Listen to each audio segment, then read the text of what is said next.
are powerful. They can build or break a person. It depends upon how responsibility we use this platform. In this digital world, one emoji can heal a person and one troll can shatter. I completely agree on what our dearest monitor ma'am has said. I would also like to extend my point that it is all about the way we are receiving that message. For example, I posted a reel or any YouTube short on some content. For example, my English was not so good. Obviously, there will be some people who will call out me. They'll say that, oh, her English is not so good. What will I do? I take that comment to the heart. I'll make sure that I'll be prepared to the next week. I'll make sure that I'm so confident on myself and I'll give my best that in the next video, no one comes up and leaves that comment. By this way, we can understand that it's all about the perspective we are going to take it. A person and individual may actually show its best qualities when they receive hate comments. On the other case, some people might take this bad or mean. These comments are really crucial. They might sometimes also might be on one individual's life. These comments might destroy one's self-confidence. I want to share one example with you all. I have seen a reel in which I have seen a girl. She's a TikToker from Malaysia. Her name is Isha. So she usually keep reels on she'll expose the brands. So she posted one reel commenting on one company of one cosmetic product in which in that product they have used mercury in it, which is deadly to human skin. When she posted that reel, when she just posted her comments, there were immense amount of people hating on her. She got a lot of black flash. After all of this, she couldn't take it anymore. She went and she filed a police case. But in spite of all of this, it is very unfortunate that she was found dead. This shows where we live. I believe that social media is a platform where we can express and showcase our views. As man has said, we have to take this in a useful way. Social media, if used in a skillful person hand, it can become a bridge. But if it goes in a selfless person, it can break one life. Thank you.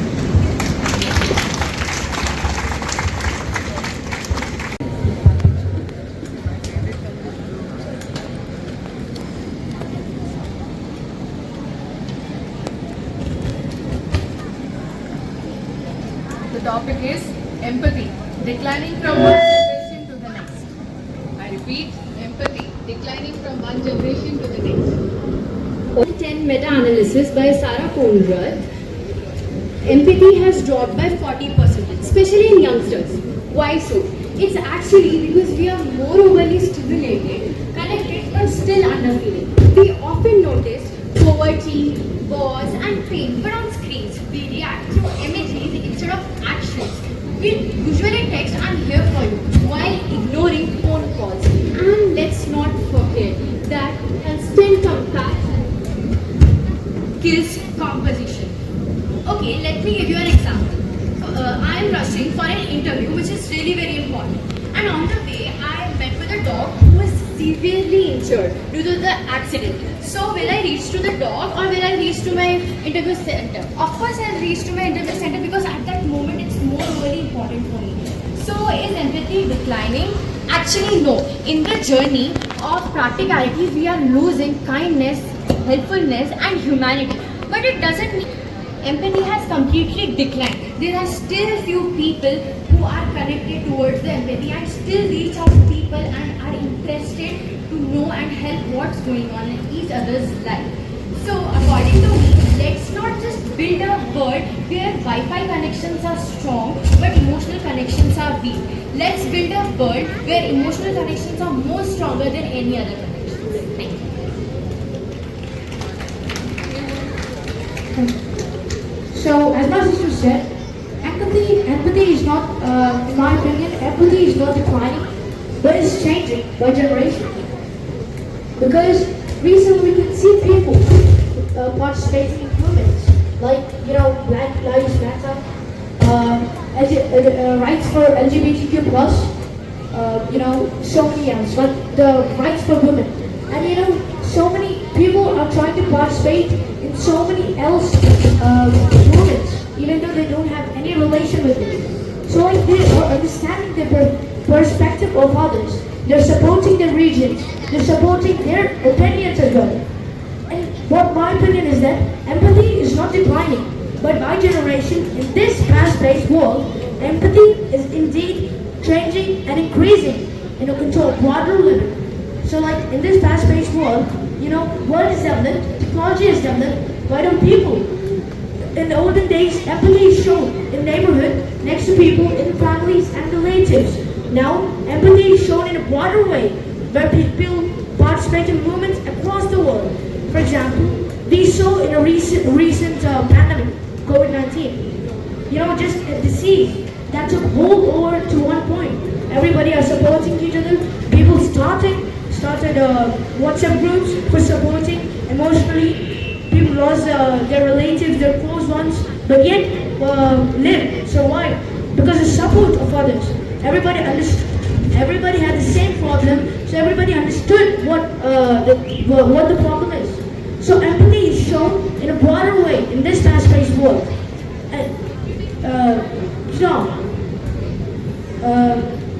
In fact, in technology, use of, in the recent topic, you started commenting. I would like to remind my panelists that you should not cross beyond 2 minutes. Sorry. You can conclude. Finish my thoughts. So I completely agree with Ms. Pirzadi Guda and Mr. Maheshwaram. You presented good points and I appreciate that. So I agree with Mr. Maheshwaram because what he said was empathy is not declining, it's changing its form. So I believe that too. Empathy in the olden days, it used to be more close, emotional and it used to be more connected. But these days, empathy did not decline. Just the form of empathy has changed. Everybody has different methods of themselves and Gen Z's method is social media.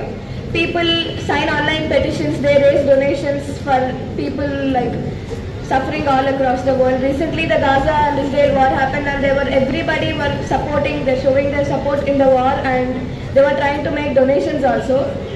So Gen Z's method of empathy is more action oriented, intersectional and socially discriminative. They express their empathy in social media. I'm not saying that they don't express empathy normally in other people also, they do that. But Gen Z's expertise method is doing it through social media. In social media, in fact, a research shows that 70% of Gen Z expect brands to take social stance because they know that when powerful brands take stance, more attention goes to the problem and the problem eventually might get solved. That is how smart Gen Z is and Gen Z is taking empathy into a new direction. So to conclude, I'd like to say that empathy is not declining. It's just navigating itself to take a new avatar.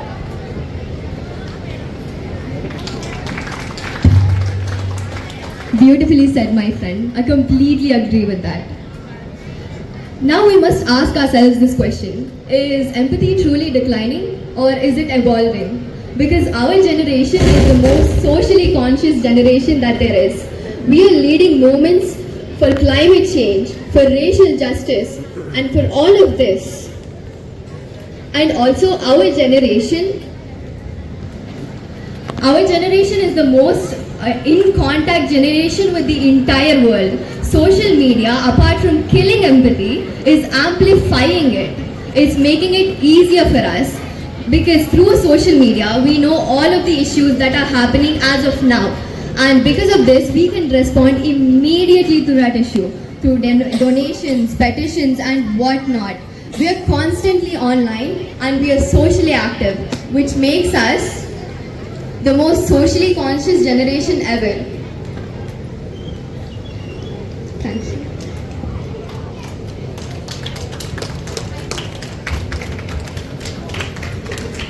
I totally agree with my co-panelist what she said, and instead of saying that empathy is disappearing, I would like to say that empathy is just changing its forms. Like just we take the example of the Kerala State Rights Commission, where they have taken initiative that instead of emergencies in the hospital, we must adopters must take initiative that they show care to children with their empathy and show some empathetic skills to their children. And also I would like to say that rather than empathy is declining, I would say it is evolving. Nowadays this Gen Z is completely involved in social media, and the way they express their emotions is through text, chats and emojis, which often gives us a perception that empathy is declining. But of course I would say that it is evolving. The task for us is to bridge the gap between generation to generation and make sure that each generation has empathy. I would also like to say that Gen Z is more advanced with technology, and this technology has made them to develop new forms to show their empathy. It is just that they do not represent empathy in the traditional forms like those of millennials. So in conclusion, I would like to say that we should make sure that empathy thrives in every generation, no matter what generation it is. Thank you. Yes. Yes, I accept with my co-panelists that empathy is not declining, but it's transforming. Empathy is different. Empathy is in different forms in